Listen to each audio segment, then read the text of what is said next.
Hello, this is Joe Maggs. You're about to listen to part two of Asif and I's Wrap It Up podcast, breaking down Complex Magazine's best rappers alive. Just want to put a quick note out there before we start the podcast. There were definitely some technical difficulties going on throughout our recording, just kind of the way it is. Some sections are going to be harder to understand than others, but we appreciate you listening to the pod and hope you enjoy. Thanks for listening.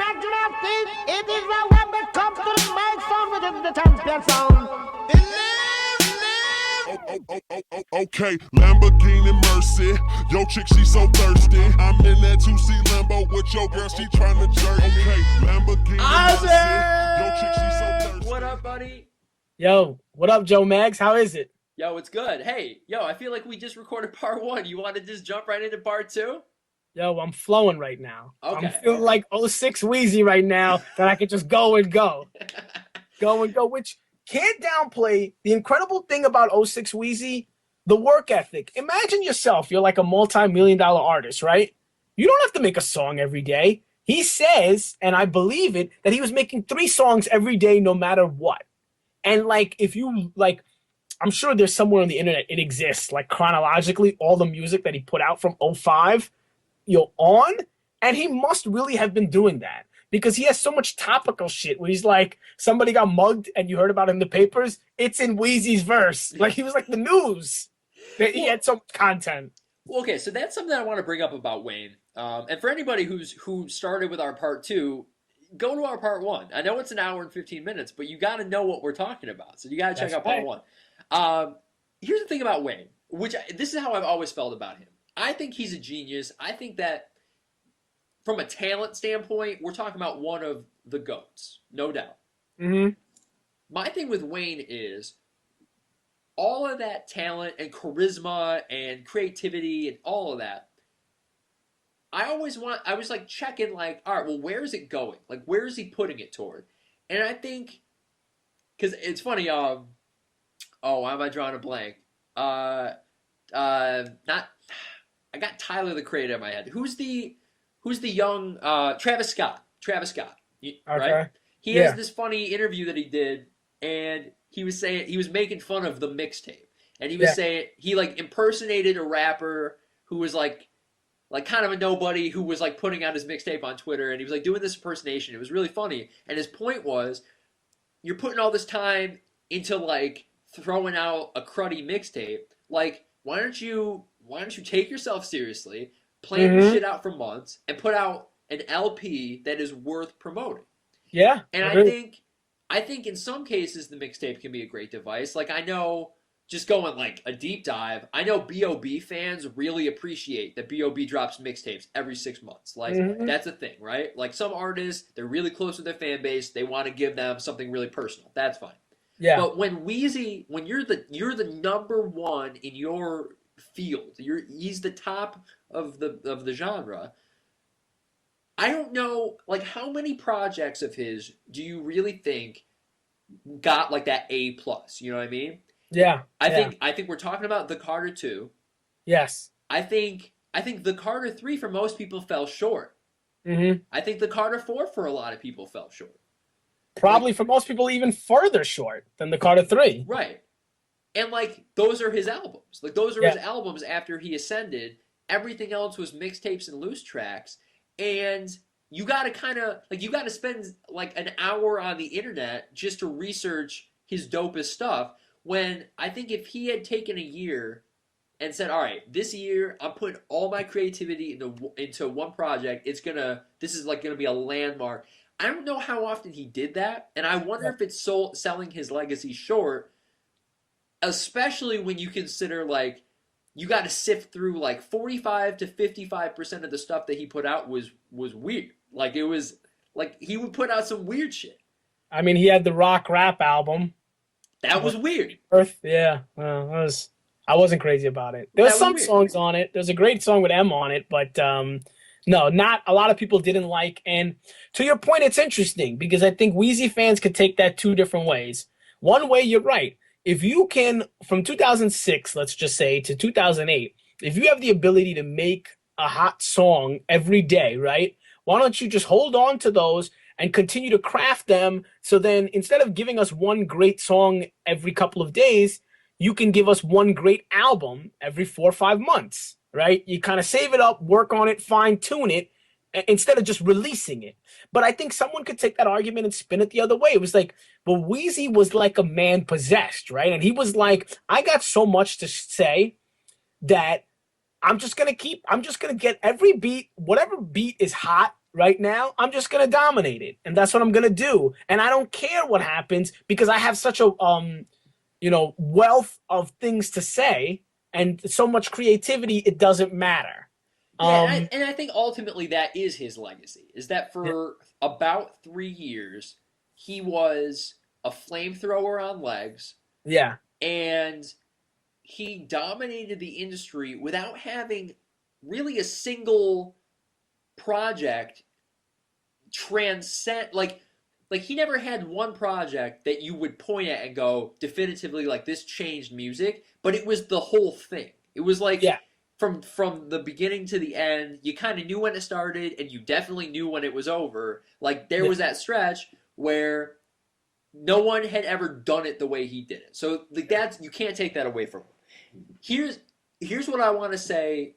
Well, actually, one other note on Wayne for me. Again, there's a lot of stuff about Wayne I'm not really into.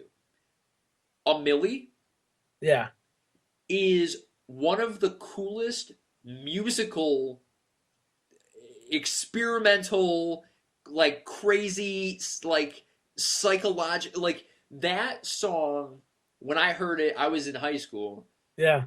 It was as if someone set off like a landmine in my head. Mm-hmm. No, for sure. The beat, period. Yeah. The rhyme, like the rhyme scheme. Really. Yeah. Oh, wild. He's just spazzing. And now to like one thing I thought was like the old theory that Malcolm Gladwell put out, the 10,000 hour theory, right? Like you just do so much and keep practicing that you're just going to get better and you become a great. Now, is it possible that Wheezy spending every day making mixtape song after mixtape song, that's how he was able to become this sort of like creative next level rap being who could craft something like a Milli, right? Maybe these things were like training that allowed him to do this, but like I think to like tie up a little bit like Lil Wayne and maybe his legacy or what he's known as or his height is like, so when the Carter 2 came out, I don't think a lot of people really just like Reasonable Doubt, it was great, but not everybody listened to it, right? So they didn't know how great it was. I know for myself, I discovered it later. But in between the Carter 2 and the Carter 3 coming out, this is when he went mixtape madness, right? And created this buzz and just became this next level entity. And that's, for me, I think the peak of his career is the Carter 3 with songs like the lead single of Carter 3 was Lollipop. And people like to make fun of the song and it's a little silly, but kind of a unique song, right? For a rap album opening single. What rap songs are like Lollipop? It's unique, it's kind of trippy. And it's on the radio. And on the radio. Yeah, it was a number 1 single and it was so weird. But really good though. I mean, I liked it. I enjoyed it. It had your man Kanye on the remix. Okay. This is a fantastic. This is the Brooklyn Bridge of transitions. There you go. Because first of all, Lollipop remix I think is way doper than the first Lollipop, both for Wayne and because Kanye's on it.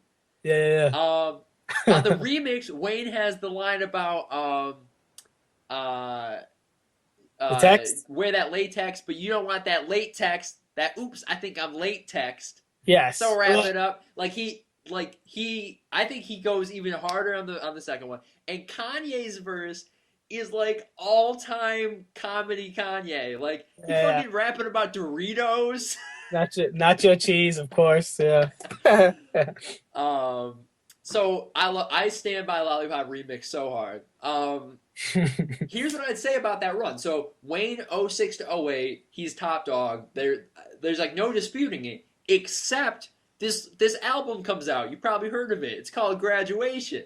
Kind of a big fucking deal. Mm-hmm. It changes music. It's kind of like the opposite of Wayne, right? So if Wayne changed music because he changed the way people did it, like Yeah. just day in day out. Like any Yes. day he could drop something new. Mm-hmm. Kanye in 2007 drops this album that like you could tell for most people it would be their crowning achievement. And Yeah. I mean, some people still think it's his crowning achievement because like that's how good Graduation is. Yeah.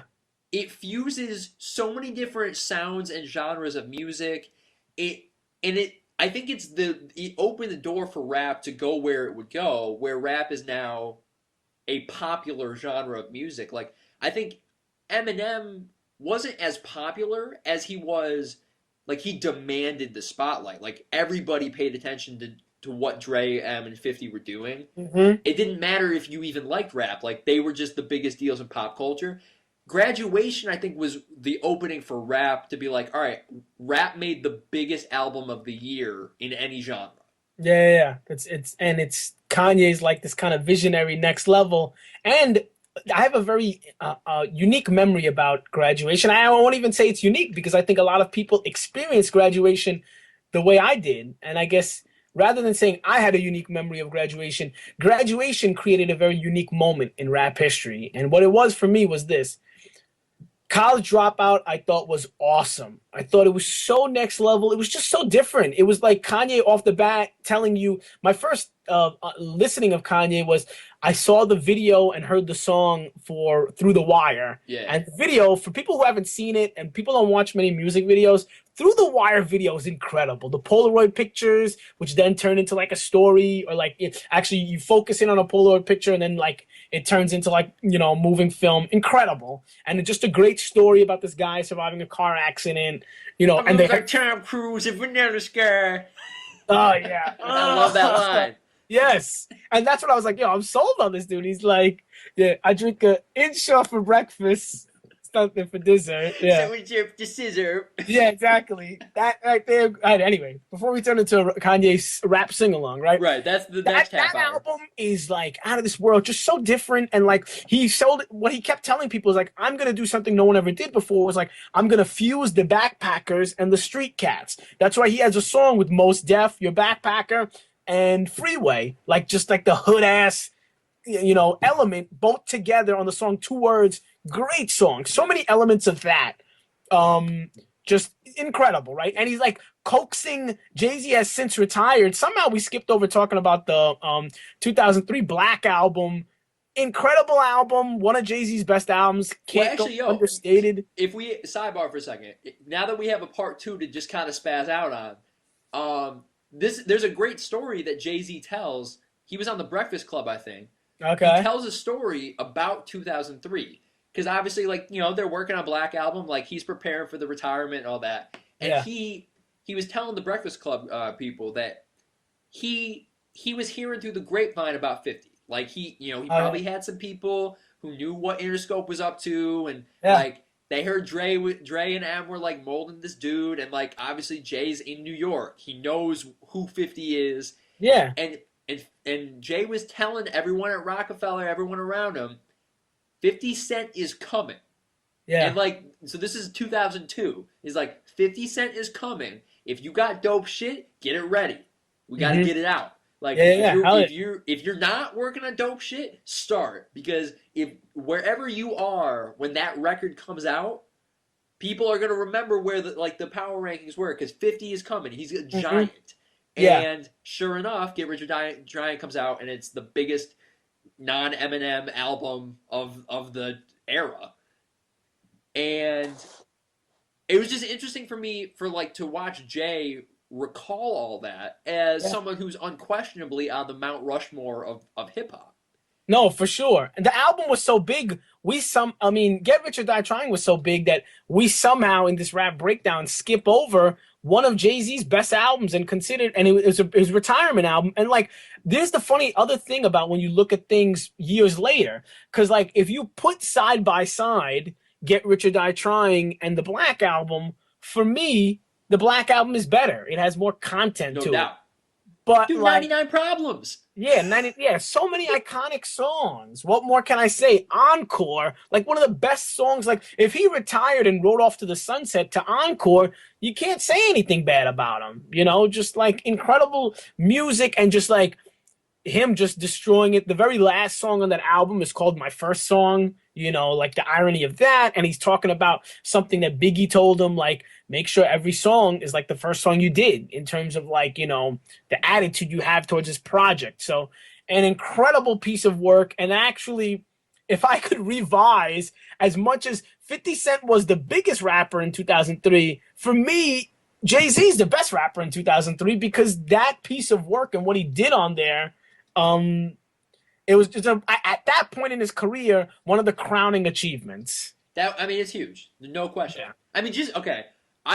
99 Problems. That The song. That song today is like, if it came out today, it would be the hottest song of the year. Like, and let's not downplay how I love to pay attention to like when certain phrases become, you know, they weren't in existence and then they become, one guy puts it out there and then it becomes so popular that it is like it joins our vernacular, right? It comes into our vocabulary. So how many rap songs or songs in general reference that 99 problems? Like they say, so many songs say, I got 99 problems, but such and such ain't one. They still say that. And of course, they are referring to that song. So just incredible.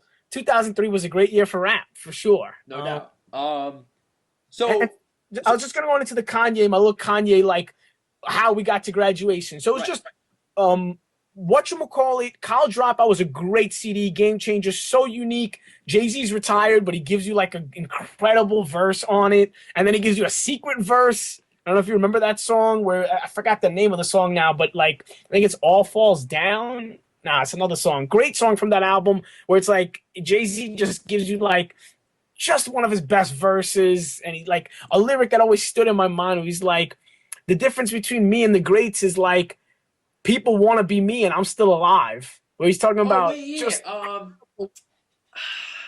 I know that song. Yo, keep going. I'm gonna pull that up. You find the song, and if you can find the lyric, that'd be incredible. But it's a great song because it's the two of them, and Kanye's like, "Oh, you think the song's over?" He does like a little harmonizing. You think the song's over, and then Jay-Z comes with like a secret verse. So like some people might have skipped the song already. Anyway, Kanye West's story. He went from College Dropout, incredible CD. For some people, for whatever reason, Late Registration, the next album, was like him.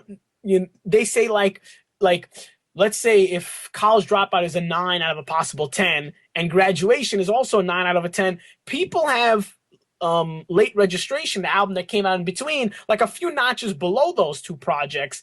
I don't think it's like that. I think it's fire. All three are great. Yeah. And for some reason, people sleep on Late Registration. I think it has some incredible music on it. But anyway, so hard on the album. Like, like crack music. Like, that song is absurd. Roses is on that. There's so many great songs on it. I'm sure I'm forgetting some. And that's what he and Lupe came out with. Touch the Sky. Touch the Sky. Testify. Yeah. Anyway, so the one thing I remember about Graduation was for a lot of people, and I kind of disagreed with them. They were like, Kanye's back to being great. I was like, he's been great the whole time. But this was a narrative that was popular, and a moment that I remember of kind of like cross. Advertising, a cross promotion rather, 2007 huge HBO hit show Entourage. The first time most people, if you weren't like a studio head, heard the song Good Life with T-Pain was there's an episode of Entourage where they need to fly somewhere and they can't get there for whatever reason, and Kanye, and he's so terrible when it comes to acting as himself, for some reason he can't be himself. He is on the show. Do you remember this? And he takes a jet, and they get on his personal jet, and like somehow Turtle knew him or something. They get on his personal jet, and then they fly off to wherever they needed to go. Kanye hooked them up. That's the very last scene of that episode. Credits roll. They play Good Life. This is the first time most people are seeing it, and this was like before like HBO Go and stuff. And I think where, you know, TiVo was around, but shows like Entourage, people were like, that Sunday night when it's coming out, I'm watching it, right? So like this was like an incredible, for me, like bit of cross promotion for Graduation and for Entourage, because like Entourage was like the king of cool at that time, that they were the ones who to like for the first time give you a taste of the new single, and it was this incredible song. Like Kanye's so good at marketing his shit. Yeah. It's like effortless. Like the way he comes up with new stuff, it's crazy. So Graduation, there's like a macro and a micro within this Lil Wayne debate. I think the macro is I don't think any accomplishment that Lil Wayne has ever made is as big as graduation. And I know that's tough. I know it's like harsh to say it like that. Yeah, it is. But I But I think know you're not. no, it is. It is. But that's how. But I think it's more of a nod to graduation than it is a slam on Wayne. Mm. I don't think the Carter 2 or any of the other Carters. I don't even think like a Millie or any of his big singles can stand next to graduation as an accomplishment. Then I think that's the macro. The micro is, and I think it was cool that Complex pointed this out.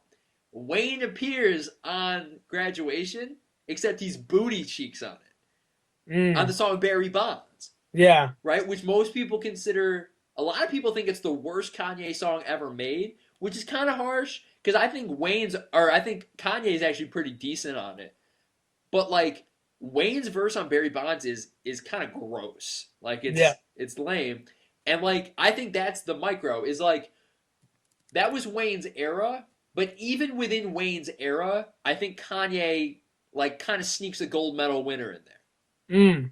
Interesting thought. Well, I'm looking at the track list of Graduation, and I remember one thing that Kanye said when Graduation came out, and he said, I want my albums to be kind of like time capsules. So my album, I don't think he even always follows this, but I think it worked for him in this light, because actually sometimes I'll disagree, because like with Yeezus is like an album for the future, so it's not a time capsule, right? It's telling you what music of tomorrow will be. But anyways, he was saying with this album, Graduation, it's a time capsule, so I wanted to have all the hottest things going on in rap. Now, right now, as we just discussed in length, Weezy was rap music for these few years, right? He was everywhere. So I remember when I saw the track list before the album came out, I was really hyped, because I was like, Weezy's like the top of rap right now. Kanye's an animal. Love to hear them together. Barry Bonds, to me, in general, is an incredibly underwhelming song. Yeah. It's just, like, boring to me. Yeah. It was, like, a song that looking at the rest of the album, they're all bangers, right? Flashing Lights is out of this world. Homecoming with, was it Chris Martin? Yeah. Homecoming, incredible song. Stronger into I Wonder is... Yeah. Ugh. Like it's stupid. It's stupid. And then, I mean, let's just go through it. Good Morning, great song. Champion, incredible song. Stronger, great. I Wonder, Good Life, of course. Can't Tell Me Nothing. So the first 6 songs are straight bangers. Can't Tell Me Nothing is like one of the greatest trap songs I've ever heard. Like Kanye can do trap. And actually, the funny thing, Can't Tell Me Nothing, Jeezy's not on the song, but Jeezy's laugh is on the song. It should have been Jeezy's laugh. Because Jeezy's laugh had become that popular that he took that. But then, and now let's skip track 7 and then continue to go through the rest of it. Drunken Hot Girls, I love that song. It's so fun and it's so real and it's so true, man. So people do a lot of crazy things to get after these drunken hot girls. And my man Mos Def singing. When you hear Drunken Hot Girls, I don't know if this is just me, if this is crazy. That beat, it kind of sounds like an Eminem beat, like a Dre M beat from the early 2000s. Every like 6 months I Google search to see if M ever did a remix on it, because I think M would murder that track. Okay, I have to peep that. I'm gonna look at. Next time you listen to Drunken Hot Girls, tell me I'm wrong. It sounds like an old school, like an Eminem show beat. Interesting. I'll have to peep that. Okay. But so like the first 6 songs, banging, right? The song that we won't even say the name of anymore because it's disappointing. Track 7, lucky number 7, was that. So now he gets back into bangers. Drunken Hot Girls, just an incredibly clever, unique song. Mos Def, I remember singing some like backup vocals. Awesome. Flashing Lights. Do you even have to say anything about the song? Like, that's a song that like exists in rap history. Everything I Am, I remember being good. I don't think it was like incredible. The Glory, awesome. Homecoming was just a banger. Big Brother, the song that is like dedicated to Jay-Z, incredible. Good Night. Bittersweet Poetry, I'm not remembering right now. But to the point, though, right? The whole album's great. Yeah. But where the hell did Barry Bonds? How did that make it on this great album? I don't know. Why is Wayne bad on it? Like it's not even, like it doesn't make any sense to me. Like unless it was like some wicked gamesmanship from Ye, Yeah. But like, I don't even think it's like that because I think they're both boys. Like, Ye always says that he thinks Lil Wayne's the greatest MC of all time. Like, that's what. He produced. They say that he produced all of the Carter 3, like every song. He made every beat. So they're cool, of course, to some degree, right? Right. I remember being really underwhelmed by it, and I think the funny feeling was Lil Wayne. If mixtapes are kind of like the small show that you dominate, right? Or like comparing it to basketball, it is the regular Tuesday night, late night away game. Now you're in the big league, big show. Right. How'd you one of your like most incredible verses? Because you drop incredible verses left and right like nothing. How could you have not done it here? It's like when you see a guy who's a great player, always plays great, and then in a big moment he plays shitty, and you're like, how'd that happen? That doesn't happen. So No, I hear really you on that. underwhelming. Let's jump ahead a little bit. I don't necessarily want to spend a ton of time in 2009 because it was 2009, in my opinion, is like a low point in hip hop. Like, especially amongst like the big, the top guys. Like, this is kind of a weird year. There is one standout though, and that is Jay-Z. Like, it was Jay-Z's year. Mm-hmm. Empire State of Mind is his most popular song as far as like spins on the radio and whatnot. Yeah. Most people don't know that's actually just an Alicia Keys song that's really good. That Jay was like, "Hey, why don't I throw some verses on it?" I remember she dropped the song separately. The same way, this doesn't happen that often, but it also happened with Stan. Stan was a separate song that Dido released too. Oh yeah. Well, Yeah. I've always interpreted that as more of a sample, like M sampling Dido, but like Jay, it was weird because like Alicia put that song out, and then right away Empire State of Mind came out. And Now, what's funny is, and I don't know how, maybe I just don't have it straight in my mind, but I felt like with both those songs, or both those things that we're grouping, I heard the rap song first, and then I heard the R&B song without the rapper later on dropped as singles. Right. So I don't know which came, how they did it. I think Dido's song existed Before. like before Eminem came on the scene. Interesting. Um, So 2009, you're not crazy about, but you give it to Jay. To me, some people sleep on how good Blueprint 3 was. I think Blueprint 3 is incredible. We've talked about this in that, like, the title, when he says the Blueprint, the album, right? What is he saying? So where some people say is like, I'm showing you how to do things, right? Like, what is a blueprint actually? It's like the elements that you need, or showing you how to build this house, right? Right. So Blueprint 3 was a great album, and I think just to say anything about it, it was the blueprint for what the future of music could be. In that, like, if you look at all, and just pulling up the track list, you look at all the people who were on it, who ended up becoming, like, they're the stars of today, even, how many years later? So let me pull up Blueprint 3. I just off the top of my head, I remember Drake just sang a hook on it.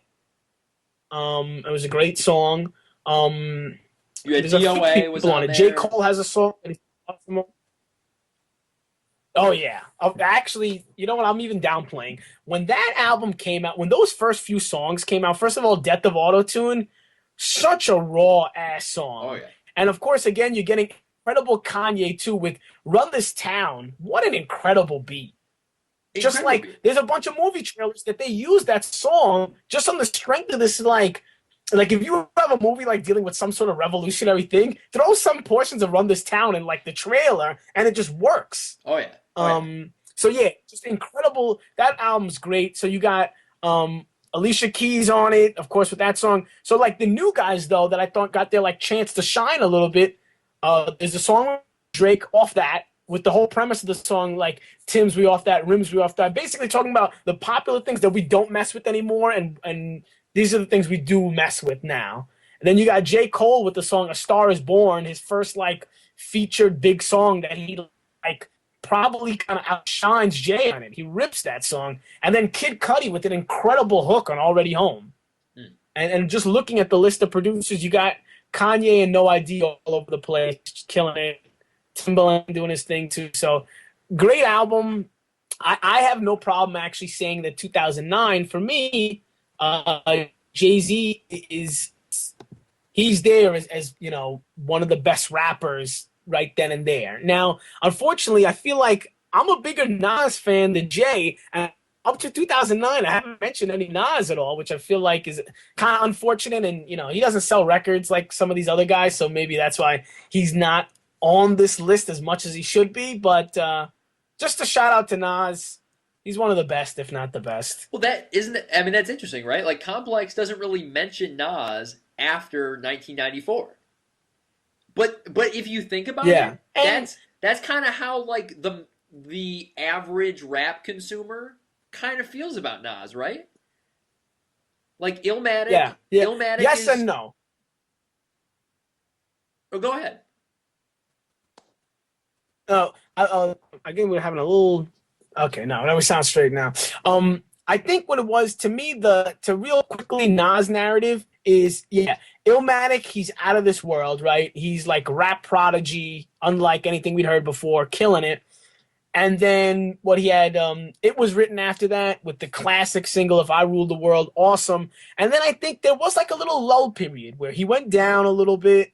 Albums that weren't as well received, like actually it almost seemed like his returns were getting smaller and smaller, with Nostradamus being like him reaching the basement. But then the Jay-Z Nas beef, how could we not touch on that?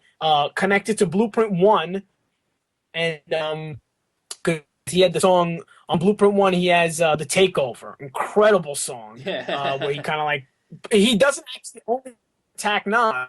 He attacks Mobb Deep, a few other people getting after him. Just incredible song. And then people are like, wow, Nas, you messed up. You shouldn't have said anything. Look, Jay just killed you. And then Ether came out, and that's when Stillmatic came out. And Stillmatic to me was like, if the narrative is that like Nas had his best album, was his first album, and everything started going down, down, down, Stillmatic was his next peak. Like, wow, incredible CD, so many hits on it, like One Mic. One Mic's a great song. Of course, Ether. Some people say the best diss track of all time. You know, just a lot of incredible content. So I don't know where I stick Nas in this, but for me, one of the all-time great rappers, and just like aging really well. Actually, like his last album, we can touch on it later. I think it's 2012-13.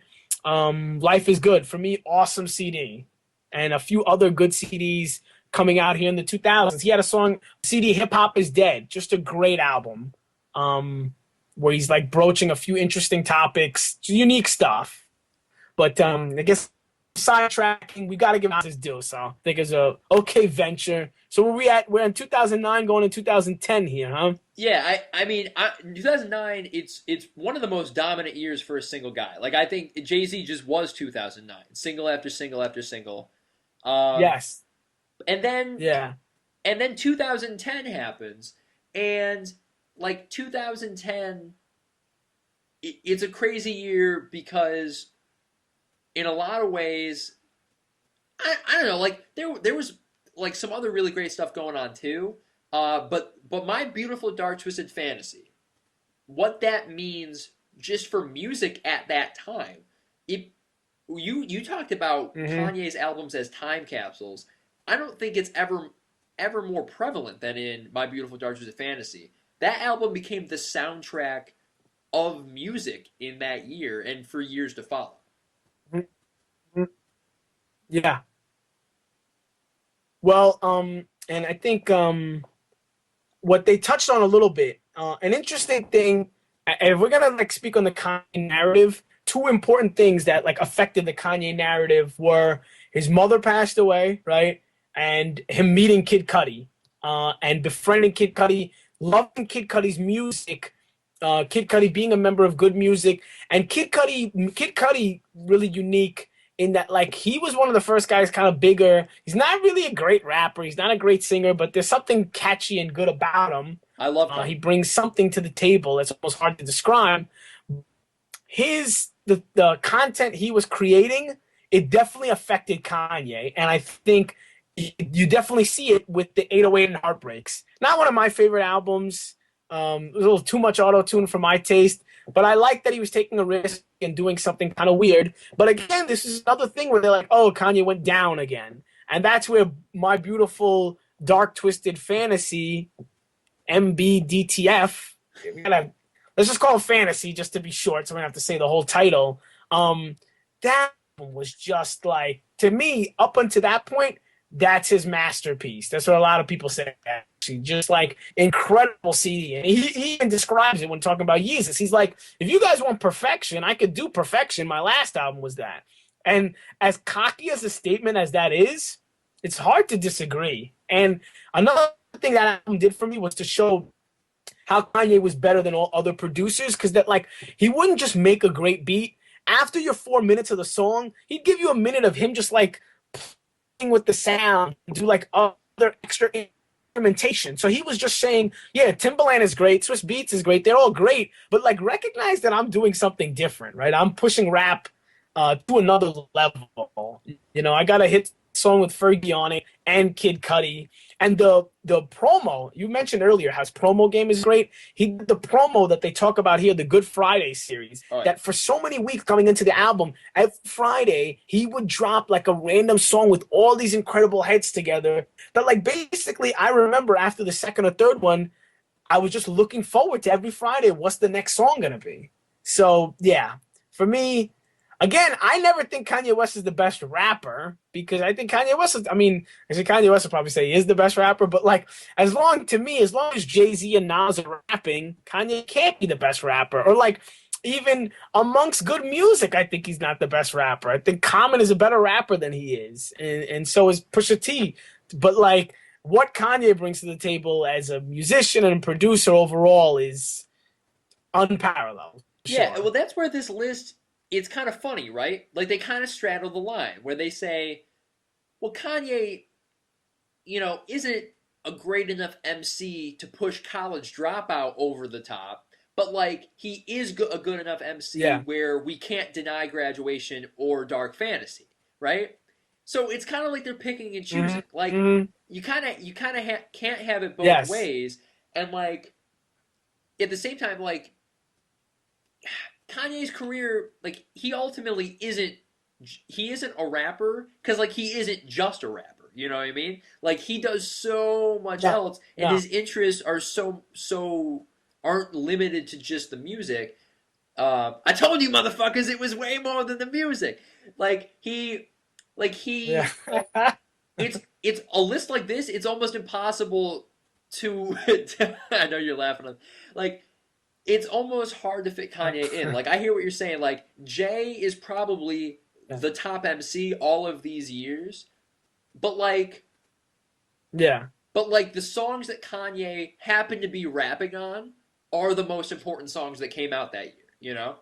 So, like, with Devil in a New Dress into Runaway, right? Those two songs in the album back to back. You talked about the production thing where he just lets the music roll. That is, in my opinion, that is perfection in an album. He lets Devil in a New Dress like start to build, ride out, no lyrics, and it's like right, and it's building, and then all of a sudden you just hear and Rick Ross jumps on the track, bitch, you did it, bitch, you get your ass a bone, and like he just jumps in, and you're like, Kanye, did you just make Rick Ross like sound beautiful? Like, yes, you did. And like, that's just sick to me. Like, Kanye's skills, like, I ride and die with that dude. Like, I know at the end of the pod we're going to talk about the new album that, like, I can't wait for. Like, everything that dude touches, I'm in. I'm just in. No, 100%. And I think, like we were talking about earlier, and I think we figured this out more in going through the list, is like, you recognize that we're not just talking about who is technically the best MC happened to be alive at that moment. It's really who owned that year, right? From musically. You were just a rapper connected to it, or in Kanye's, you know, or tying this back to Kanye's, like, not just the rapper, but the music you made, everything connected to it.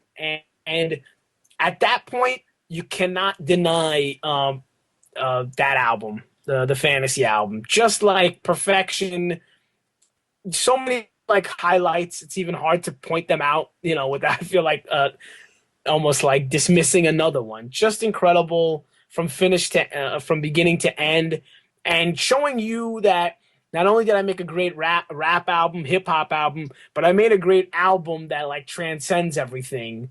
And that was the album he also came out with. And he made. I don't know if you saw. He had like this half-hour video where Oh it yeah, was like the that was Runaway a film. Runaway. Yeah, the And Runaway as film. Yeah, yeah, Runaway, yeah. he had like, and he did like this short film where like he finds like this angel, and just like so again, Kanye just showing you like I'm so next level. I'm doing things you guys never even thought of doing, right? So dismiss it if you want, but recognize that I not only had an idea, but I executed an idea that was like a non-thought for most people. Right. Like this is So my yeah, this just dominated. right. This is all right. This will be my last comment on Dark Fantasy because I could talk about it. We could have our own podcast on that album, but my thing with that is like Yes. so Oh yeah. in the modern NBA, we have a hard time like coming up with the best point guards, right? And like people make up all these excuses for a guy like Russell Westbrook. They're like, well, he can't be the best point guard because blah blah blah blah blah, right?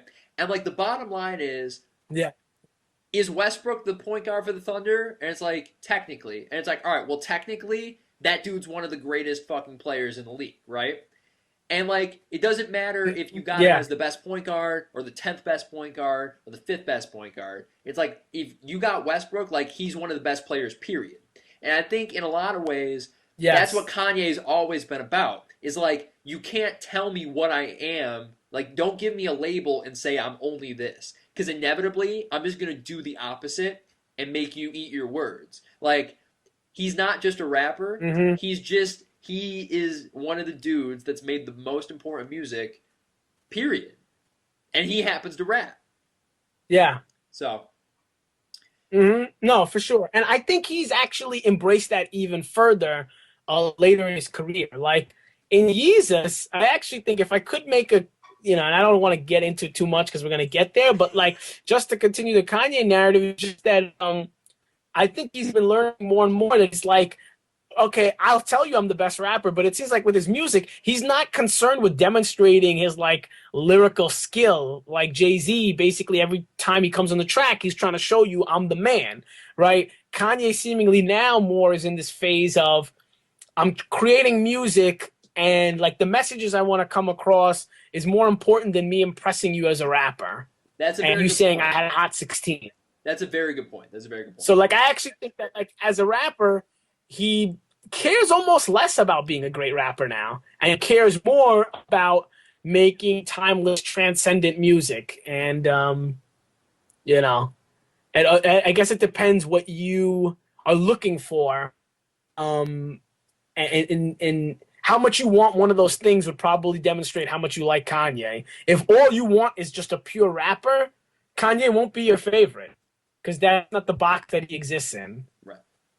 Now, Mm-hmm. the next couple of years, I kind of want to talk about as a group, because I have like a bunch of opinions on these next few years, and they're not even fully formed. Like I don't know what I think the list should have been. I just don't necessarily agree with what it came out to be. I'm a big Drake fan. I'm a huge Drake fan. Yeah. And Take Care, I think, is his best album. I love Nothing Was the Same. No questions about it. But Take Care is a great fucking album. Yeah. But here's what I'm gonna say. Uh-huh.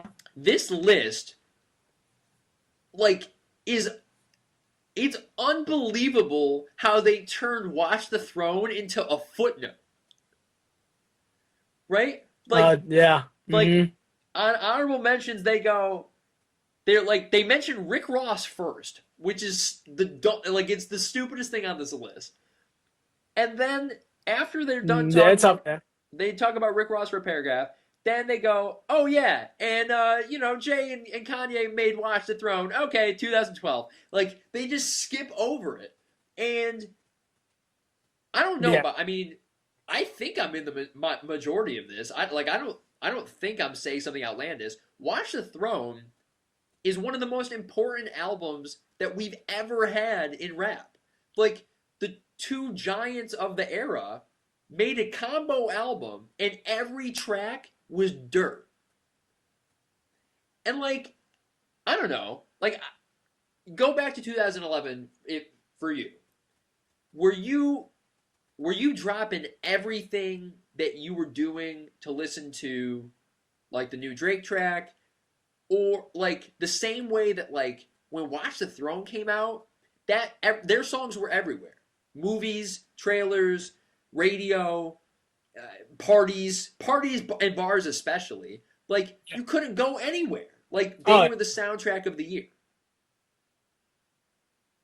I mean, you know something's crazy important when some like terminology spawns from it. That shit cray. Right. People haven't said that before.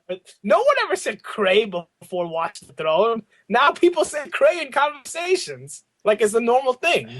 That didn't happen before then.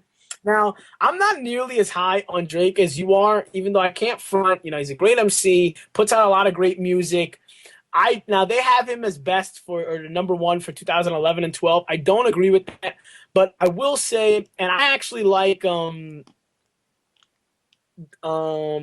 Was the Same. For me, that's my favorite, to me the best Drake album. Great but album. Take Care has some bangers on it, you know, and like one song in particular, I think was one of the more unique.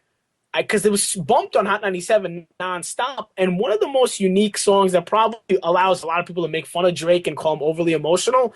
Marvin's Room is like a really unique song, right? And like this one guy pining over another girl, and like anybody who's been in a relationship and the relationship ended, I don't care how tough you are, you had a connection to Marvin's Room, right? When like your ex was some other dude.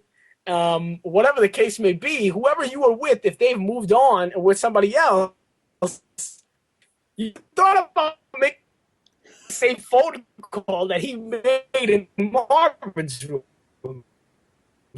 So I was like, wow, this has captured like a moment or like a feeling. And to me, the best music does that. So I thought just incredible. Top of the world. What are you so sad about? You know, even like the album cover, you're like sad at a table. Like it's almost like you got bad news, and then they took the picture. Like, yo, the smoothie you wanted, we don't have that flavor. Like, come on, Drake, it's okay. But anyway, for me, as a project, and as an effect, and especially if we're thinking of this list more of effect on rap, really for the year, yeah, Watch the Throne. And then, because like Watch the Throne, certain songs like that, Paris, you know what I'm saying? That song is on all the time, you know, still. And they made like almost like arena rap in that album, in that like they make songs that are like particularly well suited to get blasted in the biggest concert venue you could think of. Concert venues that normally rappers don't fill. These two guys went on this incredible tour and like did these like next level things. Like, I don't know if you heard this story, but like there was this thing that they would end shows with Paris, just like play it 10 times in a row. Yep, Heard of anybody like that? Like they go to different areas and play it for like more times in a row. And I heard that, like, when I heard it, I'm like, that sounds dumb, but it sounds kind of bugged out. But anytime, talk to anyone who's been to a concert and they experienced it, they're like, it's some experience. Like every time it comes on, it gets stronger almost. And I'm like, oh, that's some next level shit. Yeah, but, like, no, yo, you know my boy Navzad? Yeah, yo, you know, right? My boy Navzad, his older brother Bezad was at a Kanye concert with Jay. I'm trying to think where they saw the show, but you know, they're playing together. They play Paris, I think it was 8 times in a row. And Bay said when they did it the second time, when they came out for the second time, he was pissed. He was like, "What?" Like he thought it was corny. So he sat down. His boy that he went to the show with was standing up the whole time, going hype. Every time the song started back up, his boy got more and more hype. The crowd was going crazy. And by the end, Bezai was up too, because you just couldn't deny it. It was like it's the perfect song to do that with. Yes. And what an interesting thing to do, right? To just allow this thing to just build up and build up and build up. So I'm with you on that. Like for me, and I'll be honest with you, there's some incredible songs on there. There's some really high highs. Like some of the highest highs of both their careers actually may exist on this album. And this album, I think time is going to be good to it in that like some of these songs just have like some like, iconic, like No Church in the Wild. It's just an incredible song. I love that Frank Ocean on two of the songs, almost like tipping a cap to like this guy's gonna be the truth, which, you know, in my opinion, he definitely is. So I actually was a little underwhelmed with Watch the Throne when I first heard it. And I think it was partly because my expectations were like, I thought like when I listened to the album, like my nose would start bleeding, my eyes would come out of my head, like it'd be like this like experience unlike anything I ever had before. So I think my expectations were too high. And Ham was originally the first single on it, and I thought Ham was cool, but I was almost like, I felt like there was something they left on the table there. Like it could have even been better. And maybe it's just being just a greedy consumer. But listening to it again, Watch the Throne is an incredible album. To me, definitely better than Take Care. And for me, Kanye and Jay are the top of rap in 2011. No question. And I think that's what I'm really getting at. Like, I think Take Care is an amazing album. And I think what Complex decided to do was acknowledge that Drake is the biggest rap star, sort of. He's the biggest rap star right now, so they honored his first big album. And then they gave him 2012. Yeah. And like that again, like I just disagree. Like if 2011 is fine because he had the big album. But like their whole thing with 2012 is that Take Care rode momentum into 2012. But like again, it's like so Cruel Summer comes out in 2012. And like however you feel about Cruel Summer. And like I get why some people aren't as hot about it. They think it doesn't work as an LP, the different genres coming together, whatever. Yeah. I dare I dare anybody to look me in the face and tell me that Mercy, Click, New God Flow, and Theraflu weren't the 4 biggest bangers of that year, and that you could go to a public place that year without hearing those songs. And if you can tell me that, then you can put whoever you want at the top of the list, because clearly my opinion doesn't matter. That like I just think it's absurd that Cruel Summer gets slept on so hard when like if you just think about how big a song Mercy was. Like just Mercy. Like to hear, especially from a production standpoint, it's stupid. Like you walk into a bar, you're chilling with people, whatever, and then all of a sudden you hear wah! And like once you hear Mercy start, it's just head bobbing for 5 minutes. Yeah. And like for sure. It puts you in some sort of hypnosis almost. Yes. And like New God Flow, I'm a big Pusha T fan. I don't know. I think you are, right? Huge Pusha T fan. He's incredible. He's so sick, right? He's so sick. New God Flow, just from a pure rap standpoint, that's one of my favorite rap songs ever. Because, like, they just rip it. Like, and I think that's where maybe I lose track of this list a little bit. Is like, if the best rapper alive is supposed to be whose track are you dropping everything for? Like you're checking for it. You're like, yo, did the new single come out yet? You know, I need to hear this artist do a new song. I need it. Kanye was never bigger for that than 2012 because that was the height of him just putting out the hardest songs.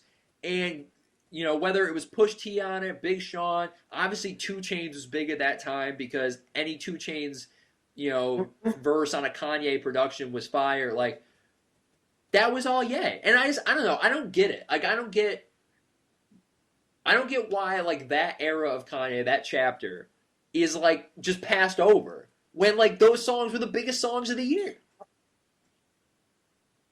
I think that I think he was a victim of his own success, actually. I think the problem was, if you look at it in a vacuum, it is really hard to understand why the hell this was, like, you're right, these were bangers, and they were incredible. And, like the song might have had a couple of missteps. I actually really dig a bunch of that album. Kid Cudi, Creepers, that I love. That song is so good. You know, people like to be critical of Kid Cudi. Yeah, and it's like a lot. It was almost like, to me, it was like it was a coming out party to just show you how good music was. Like all these great elements, people who do a lot of different things, and it was great. But I think when looking at it connected to the Kanye narrative, Cruel Summer, that came out after Watch the Throne. Yeah, that was 2012. Is that right?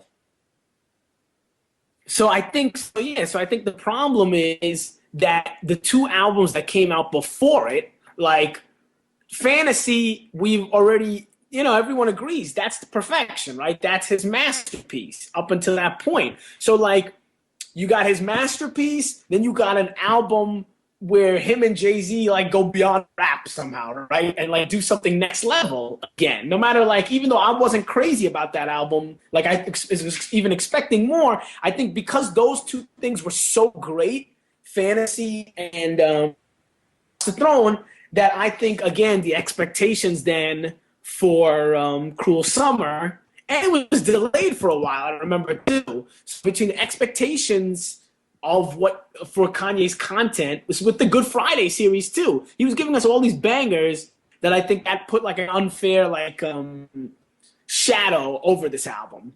All right, unfortunately, I just think think it's great. I actually like when that happens. Yeah, and like again, this is coming from a Drake fan. The reason what were you gonna say?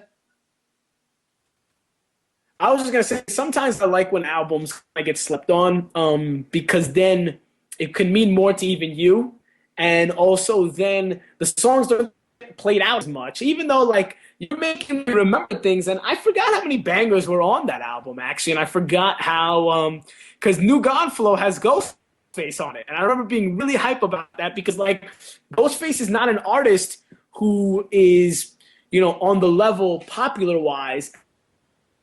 But like, I know Kanye and Pusha T always show Ghostface and Ray a lot of love.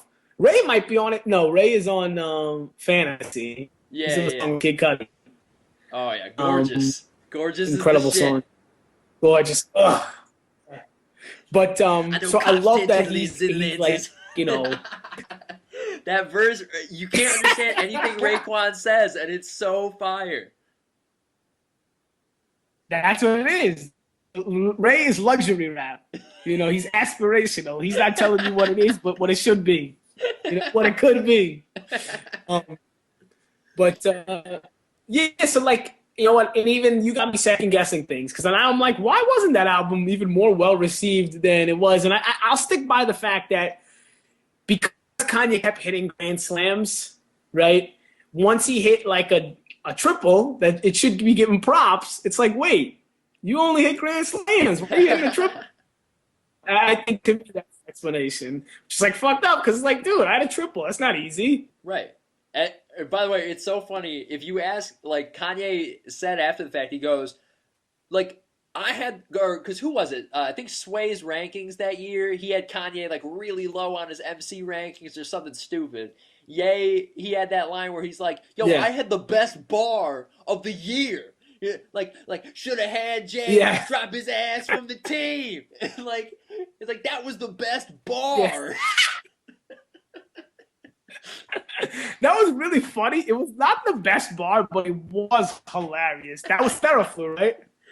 What? Theraflu, when he was talking about that was from Theraflu, I think. Yeah. That's what he was talking about. Rock Nation. We in the building. Like, he gets so crazy on that track. Like, all right. I gotta calm down. I'm starting to sweat a little bit. Well, once you start in Ye, you go into Yeezy season. Dude, look, you man, go into a I ain't Yeezy trying to jump, man, but them Yeezys jumped over the jump, man. Like, that album is. I still listen to that like every couple weeks when I like want to get in a good mood. That's my Friday when I gotta wake up on a Friday. That's usually my shit to get me going. So here's my thing. Drake's fire. I think they had to include Drake in that spot because they knew that they were going to give 2013 to Kendrick, and then they knew that they were going to give 2014 to Nicki, which we'll talk about. But I just think I highly disagree. Like, I think just to get the history of it all right, the reality is I think Drake has been a solid number 2 for like 4 years. I just think he was number 2. I think he was number 2 to Ye, and then I think he was number 2 to K-Dot. And that's not 100%. And that's not a diss. Like, I think that's fine. If anything, I think Drake's a bigger star. Like, I think he's a bigger star than Kendrick Lamar is, probably will ever be. But nobody in rap nobody in rap right now makes me more anxious for them to put out new music than Kendrick Lamar. And I know he didn't put out an album this year. 100%. I know he didn't put out an album this year, but I think the control verse into all of his features on like Schoolboy's album with J-Rock, then Kendrick releases I in the music video for I. He drops the new single on Colbert Report earlier this year. Like, everything that Kendrick... Which was out of this world. It's ridiculous, dude. Like, everything that Kendrick is doing right now is... You can feel it. It's building towards something bigger. And, like, yeah, it's been 2 years since we got an LP. But, like, you know what? I'm willing to wait because I know it's going to be a flamethrower when it drops. And... No offense to Nicki Minaj, who I think is a really talented MC, and I think she's had some really high highs. She's also had some really low lows. But I think the truth is, like... Yes. I think the truth is, if you're going to give Nicki the ranking, it really doesn't have anything to do with the Pink Print. Because, I'll be honest with you, I haven't even listened to Pink Print. And, like, that's probably... Me neither. Right? That probably puts me, like, in a certain place where it's like, oh, well, you didn't even listen to her album? But, like, that's not... If she won the year, right? If she's the best rapper alive in 2014, then really, what her biggest thing on her resume was Anaconda. And, like, Anaconda shouldn't win you Rapper of the Year. Right? No, I didn't like Anaconda. I thought it was, like, over the use of a sample of a song that's not even that old. Right. Yeah, I think that was a big flub. I think that this was a complex. I don't even know what they were going for there. Like, the thing is, I basically, any like notable rap album, and of course notable is a subjective term, but any like, you know, somewhat listened to rap album, I want to listen to it. I want to just check it out. Maybe I like it, maybe I won't. Basically all rap albums that come out, not every single thing, but of the top dogs, things that come out, I'm listening to everything. I'm at least giving it a spin or two, right? I have no interest in listening to the Pink Print. And I know you're even probably more like musically diverse than me. That's why I always love asking you about random tracks and like different people you're listening to non-rap. So like I know you're like really big about, you give a lot of cats a chance, right? But I think there's a telling statement in me being a crazy rap head, you listening to a lot of music in general, neither one of us was interested in listening to the Pink Print at all. And we can listen to it right now if we want to, but the fact that we were unconcerned with it, how could you be the best rapper of 2014? None of us care. I mean, of course, the album sold, I'm sure, some records, but like, if I didn't even care to listen to it, I think there's something telling there where two people didn't want to even, too many other things were overshadowing it, that we didn't, you know, feel like I needed to listen to this. And like for me, sometimes I feel like I need to listen to every album just so when I'm talking to people and they're like, yo, did you hear that though? That's fire. I have at least a frame of reference. Oh yeah, I peeped that. I wasn't crazy about it, but I peeped it. Pink Print, if someone came and told me it was the best, I couldn't say anything because I didn't listen to any of it. But like the singles, I wasn't impressed at all by it. And I think to a point that we said in the last podcast and is worth being repeated because now we're at that point, is that when Kendrick dropped Good Kid, Mad City, he, in 2013, so that's what we've gotten up to, right? He snatched the title, right? He did what doesn't happen often. The way Nas snatched it with Illmatic, first album, incredible, like out of this world, and You're Just the Best. That's what Kendrick did here, right? Good Kid, Mad City is like, for me, one of the best rap albums I've ever heard, right? I don't think you'd be wrong. Sometimes I think we overplayed the more recent things because they're like closer to our hearts because they just took place. So I'm really curious, years from now, we revisit this conversation and where does it like stand? But for me, right now, Good Kid, Mad City, I think is the best rap album I ever heard, like through and through, between like just the MC ripping it, having a narrative that goes from beginning to end. So many rap albums don't do that, right? So many great rap albums are just a collection of songs that seem to go together, but like they don't have any unifying point, except that so often they're just like, this is my life. So this is something connected to my life. Part of my life is hoes, so you got a song about hoes. Part of my life is money, you got a song about that. Part of my life is struggle, you got a song about that. My man made a movie, dude. He made like a beginning to end movie. And then even the songs individually outside of that, they're bangers in their own right. So that album, I feel like the only problem when you do something like this, when you talk about a bunch of great works, you don't want to like keep dropping euphemisms, right? Or rather hyperbole. You don't want to keep dropping hyperbole and just saying all this like, but we're talking about the best things that ever came out during year to year. So you have to, because like when you listen to a lot of music, as I know you do and I do, most albums that we listen to regularly, they can be pretty good. And just like same analogy in sports, right? You watch sports every day and you don't always see great stuff. You see a lot of good stuff. Once in a blue, you see something great. And when you watch a lot, it makes even a greater impact on you, greatness, right? That's why we watch and like discuss LeBron nonstop, because like, who knows if we see somebody like LeBron the rest of our lives, right? Like this freak kind of like athlete that can just do everything. And to me, 2013, that's what Kendrick did. And like what happens almost when you reach a high like Kendrick gave us, all other albums I listened to after that, I'm even more critical of, because he set the bar so high. And actually, I blame Kendrick for being unhappy with other music, because the bastard just like went too high with it. It was like he like did the high jump, but he went so high. Now everyone else who tries to high jump, they're like crashing into the bar, and you're like, shit.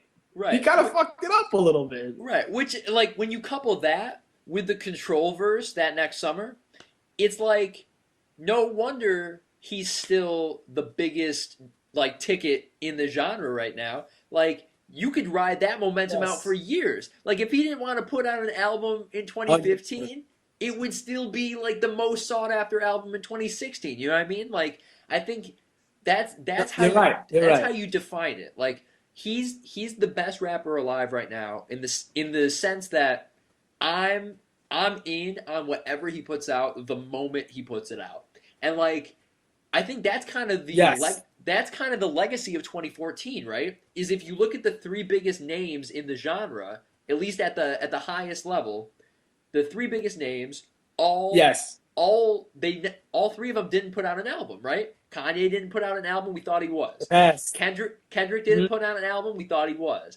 Drake didn't even say he was going to put out an album, and we were like jonesing for it because he was putting out all those loose tracks and everything was so good. We're like, damn it! Like I'm jonesing for that new Drake album. So it's interesting. Like I think that's the conversation about 2014. Not we had to give it to somebody. So Nicki Minaj was the biggest name who dropped an album.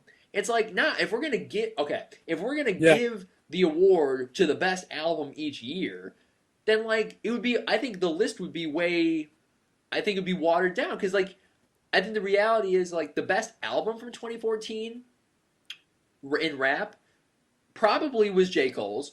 Like I think 2014 Forest Hills was that was the best rap album that I listened to, I thought. But like the reality is I wasn't checking that the way I'm waiting for the Kendrick Lamar album. And you know it. You know it when you feel it.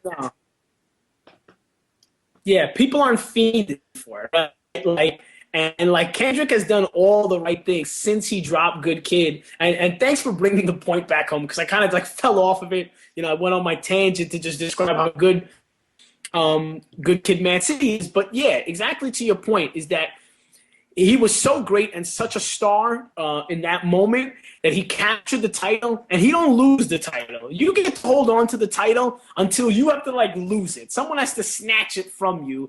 And if anything, he's actually only tightened his grip around it with exactly all the things you mentioned. Control verse basically changed rap. Everyone had to make responses to it, or at least mention it and like or address it rather in one way or another. Whether you say something, make a song, but just speak on it a little bit.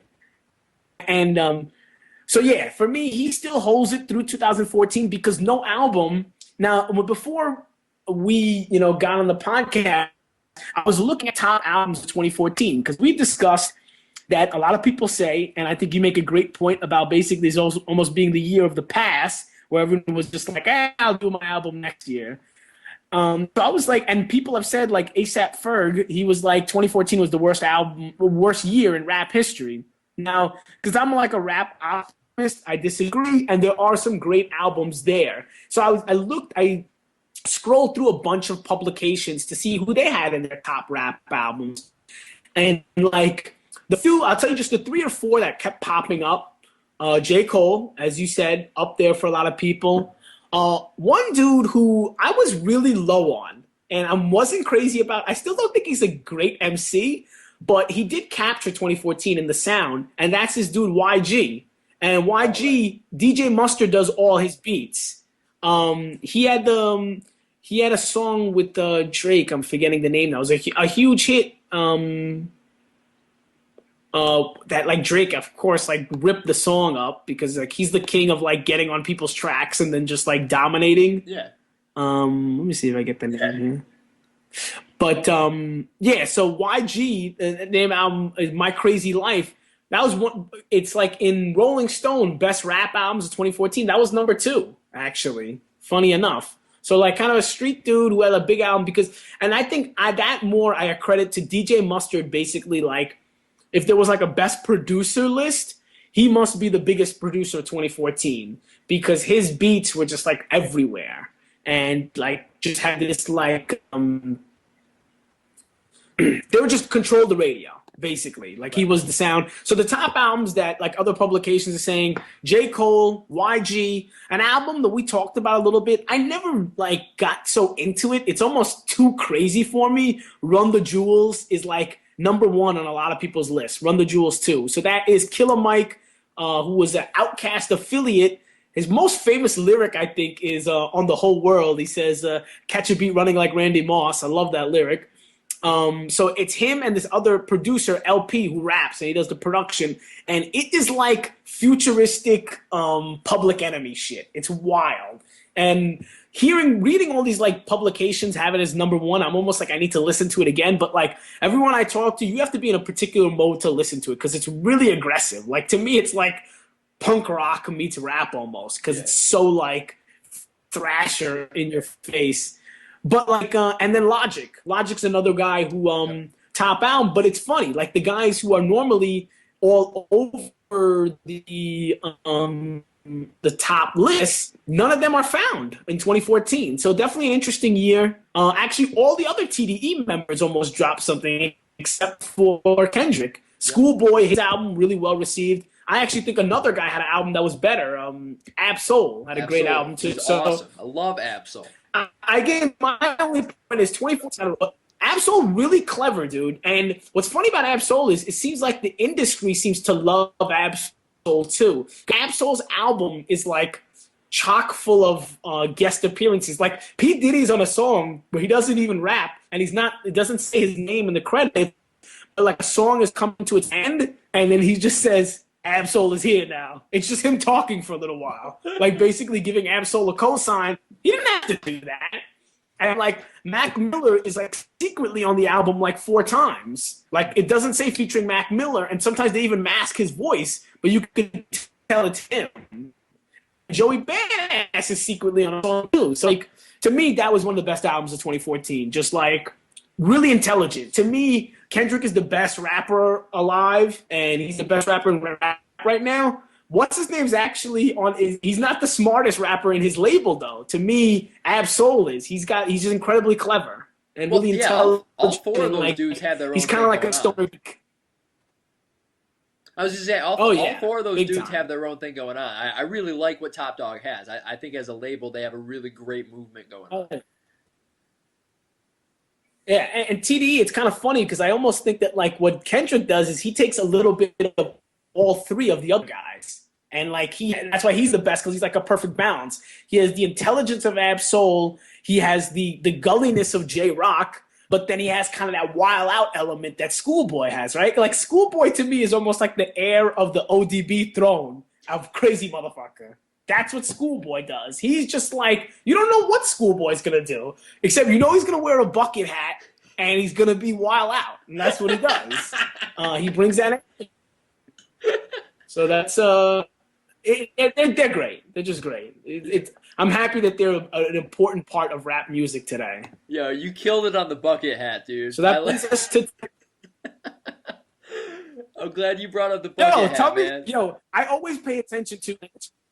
No, people sometimes downplay how musicians affect culture in general, right? Like we've talked about, and everyone sees now the effect that Kanye had on like the way people dress, and like Kanye has brought high fashion to an incredible new forefront, right? In that like all these people who like, I have a lot of friends who are like, you know, they want to look fly and stuff, and they're wearing like, you know, nice designer clothes, but like now they're talking about and thinking about like these incredible labels, these high level like that normally only like fashionistas were paying attention to. So like that's why anytime you want to talk about like the, I guess the influence that Kanye has, I'll never downplay how influential he is. In that, like, no one to me alters things as much as he does. Musically, fashion-wise, aesthetically speaking, in general. Like, he got people thinking about things they didn't even think about before. And like, broaching new topics. But so I think we wound down the list, and we're to today, huh? Yeah, now we're at today. I mean, you know, I don't want to beat it to death. We're kind of running up on time. I'm so hyped for the new Kanye. The fact that he's working with Paul McCartney, I think that's what puts it over the top. It's like the most audacious thing he's done yet musically. Like he's done a lot of audacious shit just in general, but like to bring Paul McCartney into the studio with him and like having McCartney on the piano, like for Only One, or like the shit that he just put out with he and Rihanna and Paul McCartney, Ye's hinted at it before, but like he fancies himself as like a Beatle of this era, and working with Paul is just another notch in like that resume where it's like he is a Beatle of our era, and I just can't wait. That's all I really have to say, man. I don't want to even belabor the point. I just can't wait. Well, you know, one thing we didn't even really get to touch on, and I think I want to give you the stage for this, because if we're talking about music and future music, and did this come out in 2014, 13? When did Yeezus drop? 2013? How we not touch on this? Yeah. Yeah, Yeezus came out 2013. Now, that was 2013.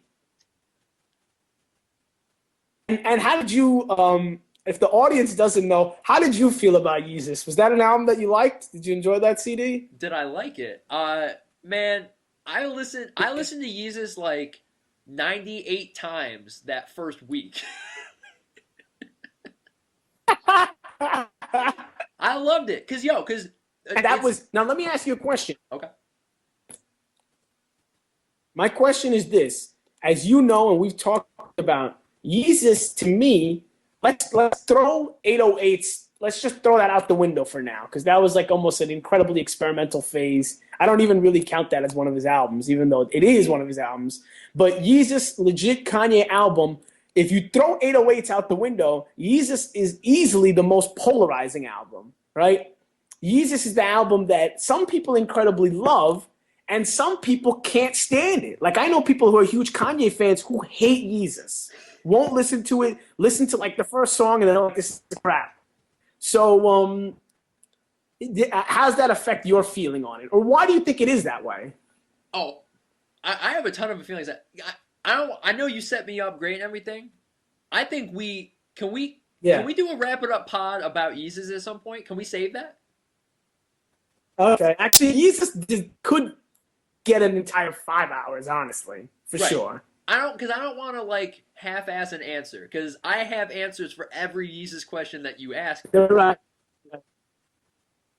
I know you do. I see you, your eyes lit up. All right, Because I think the only reason I didn't ask any other questions like this. The reason why is because Yeezus is so polarizing, and I feel like I'm a big Yeezus defender, and I'm always trying to explain to people that, like, yo, there's something there that needs to be touched on, you know. But anyway, you're right. We'll table Yeezus for another time. we'll come back to that because Great I'm as with it you. is. I think you got something else. Yeah. Okay. But I think we should wrap it up for this first episode. I just want to quick though shout out to Andre 3 Stacks and Big Boy.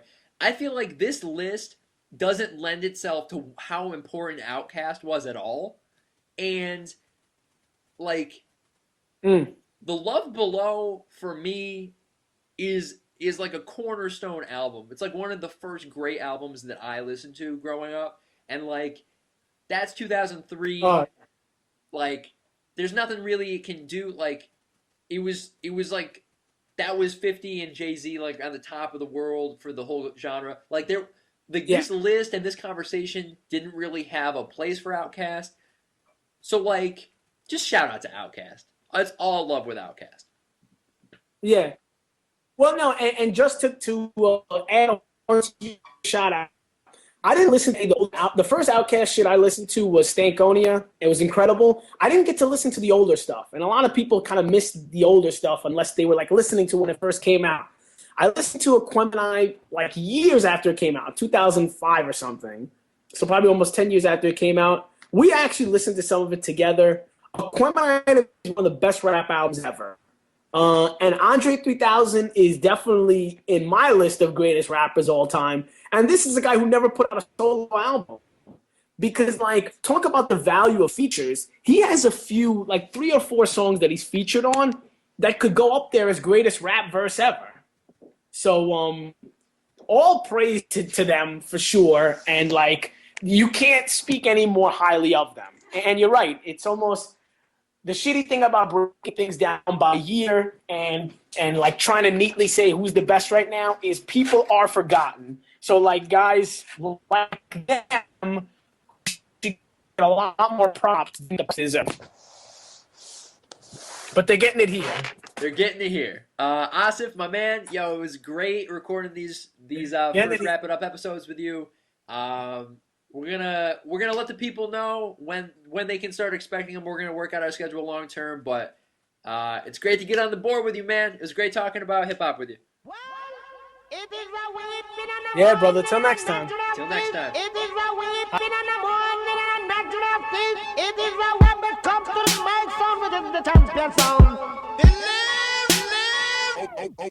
Okay, Lamborghini Mercy. Yo, chick, she so thirsty. I'm in that 2C Lambo with your girl, she tryna jerk. Okay, Lamborghini Mercy. Yo, chick, she so thirsty.